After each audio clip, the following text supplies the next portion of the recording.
Brothers and sisters, our tikki-selling angel, people still say that Lord Rama, Sita, and Lakshmana performed the Ramalila, or that the Ramalila was performed for them. Lord Rama was virtuous, obedient, and kind-hearted. Lakshmana was a bit hot-tempered. He would sometimes get into fights with, what do you call him, Parashurama, and sometimes he would even raise his bow and arrow against Bharata. And in Panchvati, when Shurpanakha, Ravana's sister, a Brahmin woman of the Dravidian caste, who was beautiful, saw these two, she was smitten by them and expressed her love. Lord Rama, however, politely declined, saying that he was already married, and told her to go to Lakshmana. It is said that Lakshman did not get married, but he was married. Lakshman was married. Who was Urmila? She was Lakshman's wife. That's not the point. Lakshman, in a fit of rage, seeing her beauty, cut off her nose. Is it permissible to raise a hand against a woman? It is forbidden in the Vedas. He did it anyway. She was expressing her love, expressing her prayers. When Gautam Buddha subdued Angulamal with his wisdom, Arjuna put the entire Kaurava army to sleep with his Mohini arrow, subduing them.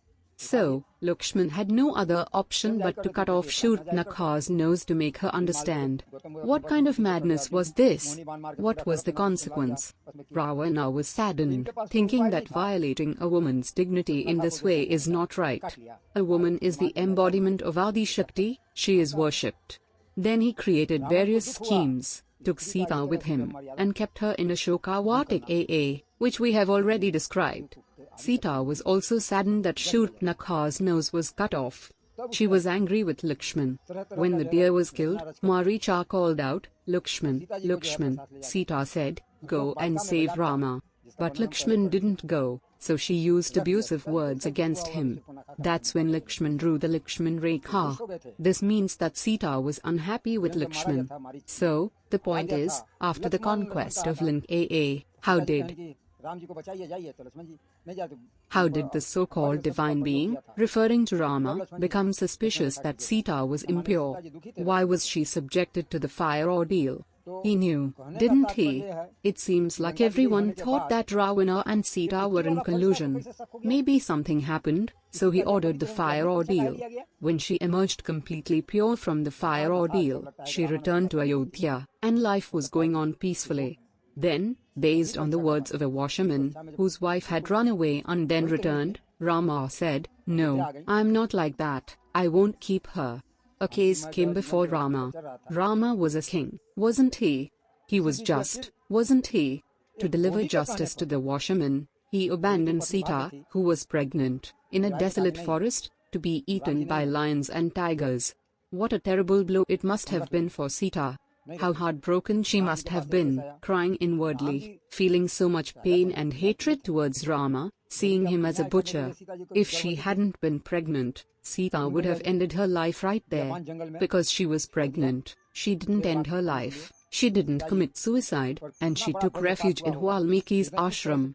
And when, in the end, she was called back with her sons, Lava and Kush, she refused to go and ended her life. There was so much hatred, so much sorrow, so much suffering she endured.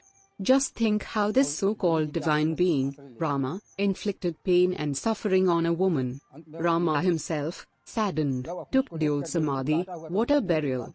He didn't let anyone live in peace. Where did the Vedic mantras go? It seems to us that all the drama he created, the pain and suffering he inflicted on all the women, and even the men, who is responsible? The so-called divine being, isn't it? Therefore, the point is that we should worship women in a particular way. A woman is the embodiment of the primordial power, Adi Shakti. Her existence, dignity, respect, and image should never be harmed. This is our prayer. Jai Guru Gyan. सब पुरुष को भी तकलीफ हुआ। इसका कारण कौन होता है? टिकी वाला ना होता है।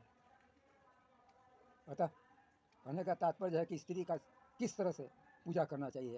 स्त्री साक्षात आदि शक्ति है, उसके अस्तित्व, गरिमा, मर्यादा और छवि को कभी भी ठेस नहीं पहुंचना चाहिए।